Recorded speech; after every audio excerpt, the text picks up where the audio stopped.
are back with another video. Before we get into the video, like, comment, and subscribe to the channel. Now, unfortunately, the Botches female rapper is taking another L, and Titanic Records is not too happy about it. Unfortunately, Cardi B's collaboration with Doechii Drill, DJ Khaled, Nantania, and Sub High's Higher Love, which was on the Smurf soundtrack. I don't know if the full soundtrack came out. I think that just this single came out. Only earned 129 streams his first full day.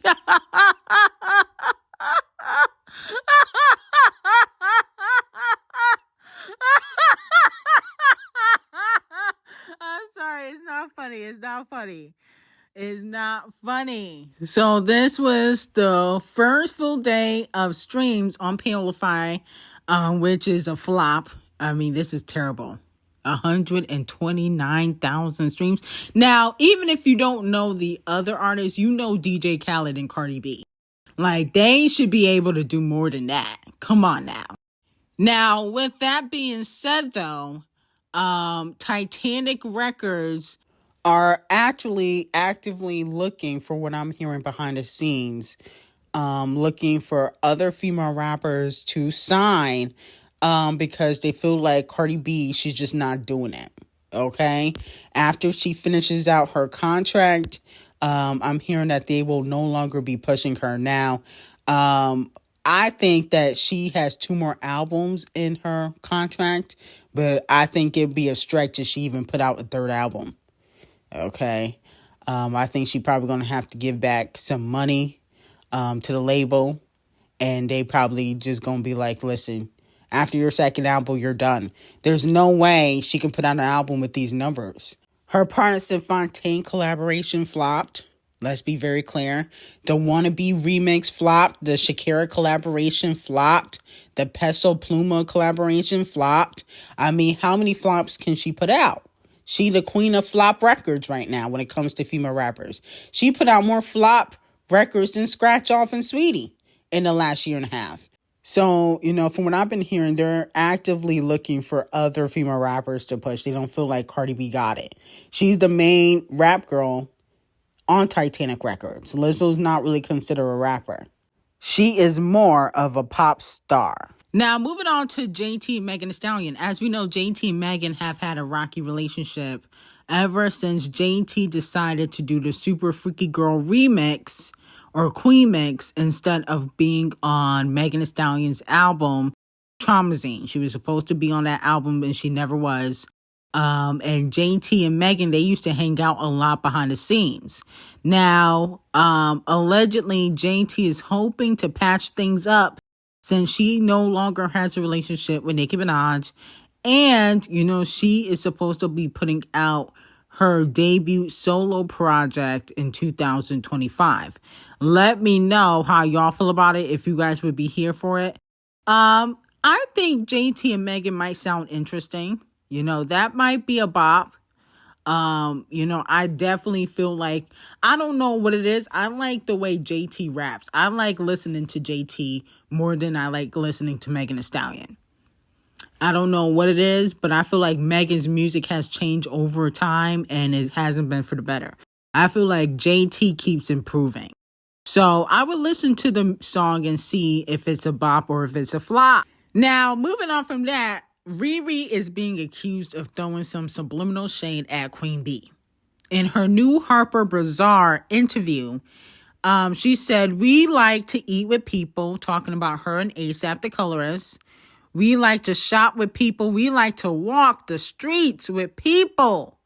I don't like private rooms. I don't have them shut down stores. I don't like the Rapunzel life. It's very isolating."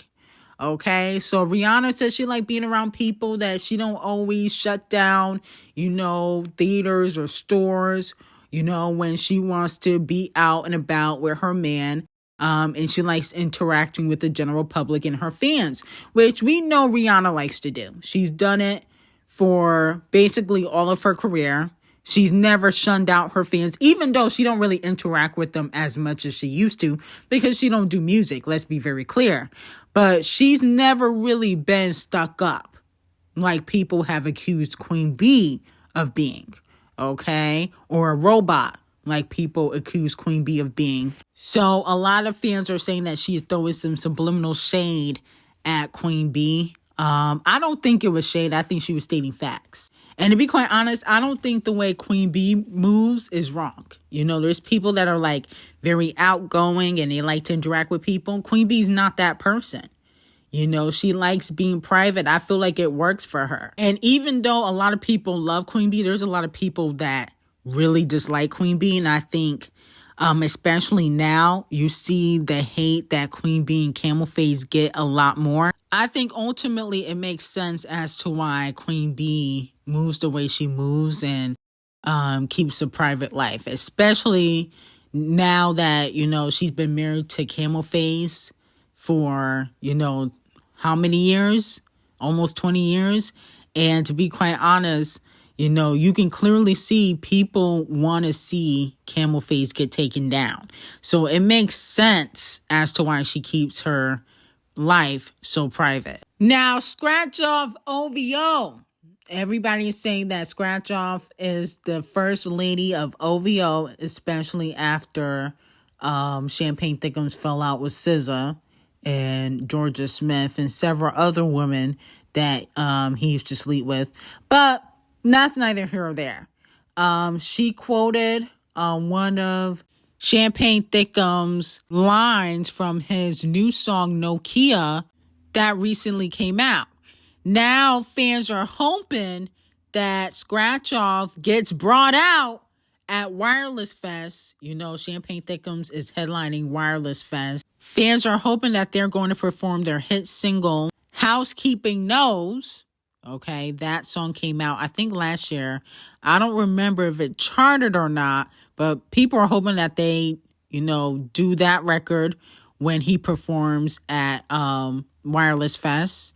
You know, he's also performing with, I believe, Summer Walker, Vibes Cartel, and a few other people in Party Next Door. Fans are also hoping that they could possibly do another collaboration. Now, I can tell you this now, they 100% have another collaboration in the stash.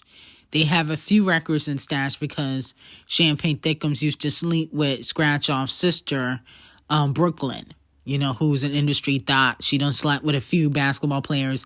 Now she moving to rappers. But that's neither here or there. The point of the matter is, are you guys going to tune in for Scratch Off and Champagne Thickums coming back out, collaborating? Okay, I think that they come back out and collaborate is going to flop just like Housekeeping did.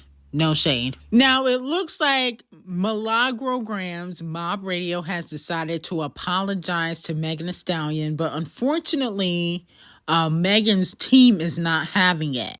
Now, she tweeted, I don't know if she deleted this, but the screenshots are all over social media.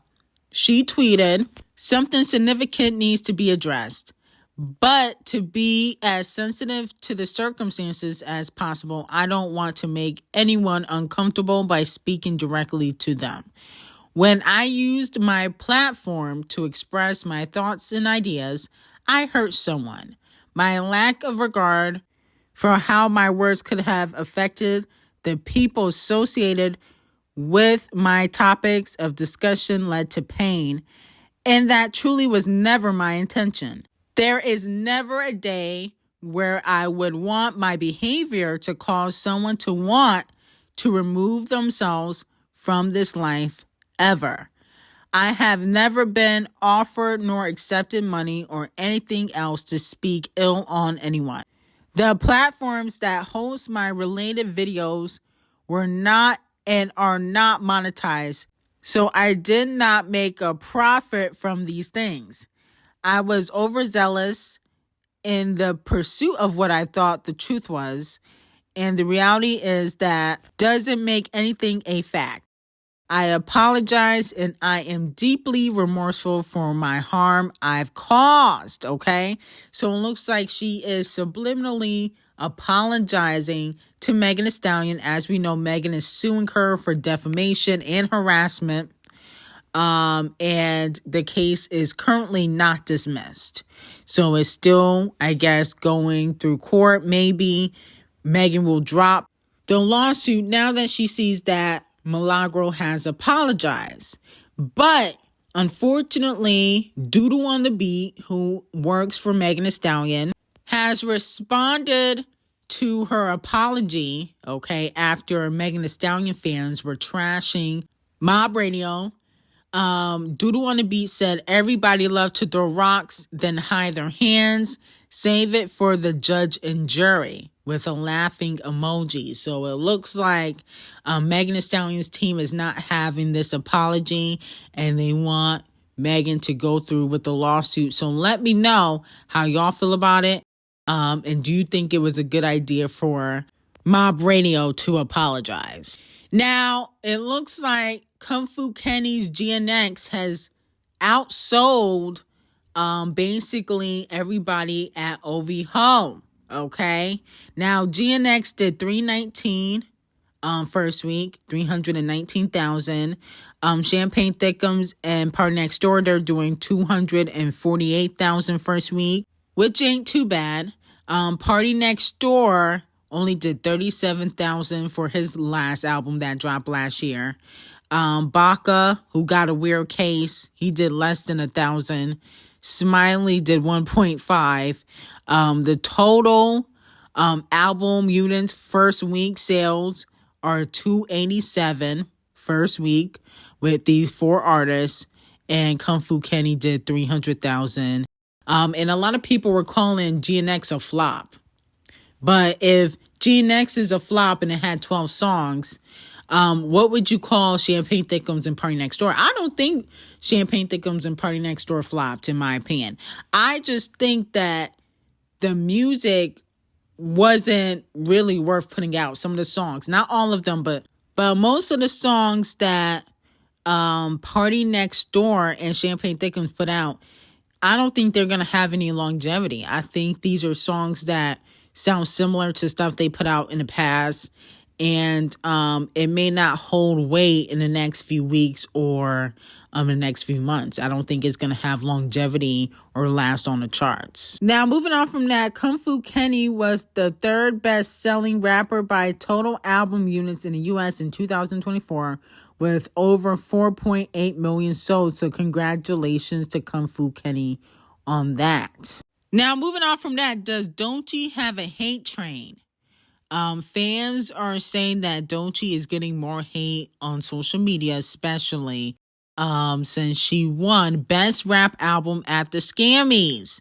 I feel like she was getting a little bit more hate when she dropped that album and it got critically acclaimed. Once she dropped that album, Alligator Bites or whatever that album is called, or mixtape, whatever you want to call it. Once she dropped that, I saw a lot more people hating on Doechii that were probably previously fans. And I think people did not expect that album to be critically acclaimed because it didn't do well on the charts. It did okay on the charts, but it wasn't a hit album. But it was critically acclaimed. It got really good reviews. A lot of men were praising it. Once that started to happen, that's when Doechii started to receive hate. Okay, that's just me. I wouldn't say it was a hate train, but I noticed she started getting dragged a little more for every little thing because people knew even before she won her Scammy that she was going to win one. People knew it. You can feel the energy shift when that album dropped. And I think that Doechii is going to encourage other female rappers to push their pen, push their creativity. I think she deserved to win Rap Album of the Year. And I think that Doechii is very talented. She deserves her spot. And people always say, oh, dark-skinned women, you know, they need more shine in female rap. But then y'all don't really want to support them. I don't understand that. That's very odd to me. Now, moving on from that, ASAP the Colorist dropped a new snippet. He's also filming a music video with a Rihanna lookalike. Okay? I thought it was Rihanna at first. Let's take a listen. Spit it out, spit it out, spit it out.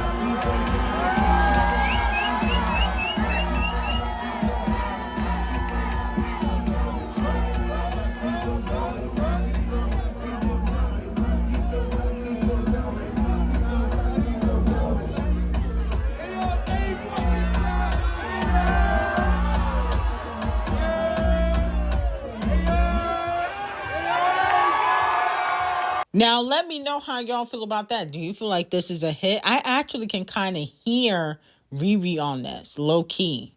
I can hear Rihanna be on this record. Let me know how y'all feel about it.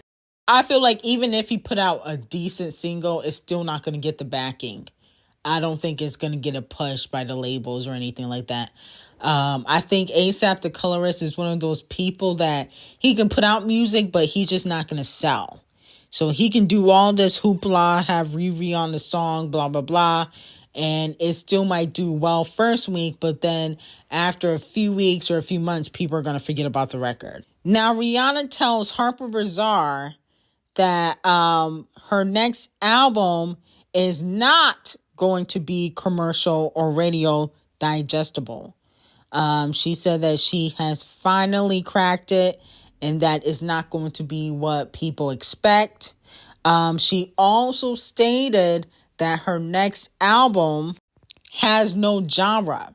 Okay, that's what she said. She said that her album R9 currently has absolutely no genre, that she's kind of experimenting. Here's my thing with Rihanna. I think she just doesn't have a cohesive project. I think she has a lot of songs in the stash that she's been working on. And the thing is, it don't matter if it has no genre. You're going to get put into the pop category. Let's just be honest. It don't matter what you call it. It's still going to be put into the pop category. Okay? Even with Queen B, when Queen B dropped her country album, a lot of people didn't even consider it to be country because Queen B is known for doing R&B. So you can say it has no genre. You can say you're experimenting with different sounds. You're going to most likely be in the pop category. That's what it's going to be. So you can stop acting like you're going to do something spectacular or outside of the box. Everything has already been done. Okay, Queen B probably did it first. She's already experimented in other genres, okay? She finna put out a rock album, and she already put out a country album, and she put out a dance album. So she's already been in multiple, genres. So you ain't doing nothing spectacular, so you can stop acting like you thinking outside the box. You're going to get put into the pop category, and most of the songs that you got in the stash are pop R&B. Let's be very clear. Okay? You're not doing nothing different. Now, Kung Fu Kenny won Outstanding Hip Hop Rap Song at the NAA Image Awards. Okay? He was up against Megan Mamouchi, LL Cool J and Eminem, Tyler the Creator, and Yeah Glow by Gorilla Glue. So congratulations to Kung Fu Kenny on that. Now, Tate Murray released an album.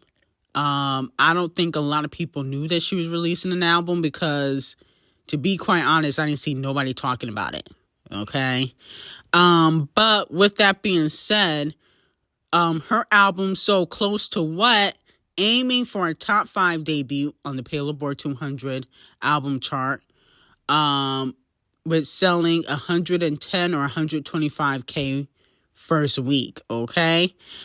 It would nearly double Think Later first week sales. Let me know if this is a bop or flop for Tate Murray. I think that this is a bop for her. If it's doubling her last album, but I still don't consider her one of the main pop girlies. Like, she's not on Billie, Olivia Rodrigo, Ariana Grande, definitely not. She's nowhere close to those girls' levels. And out of all the pop stars, I hate to say it, she has the least talent. Okay, she can dance, but that girl cannot sing. The whisper singing is trash.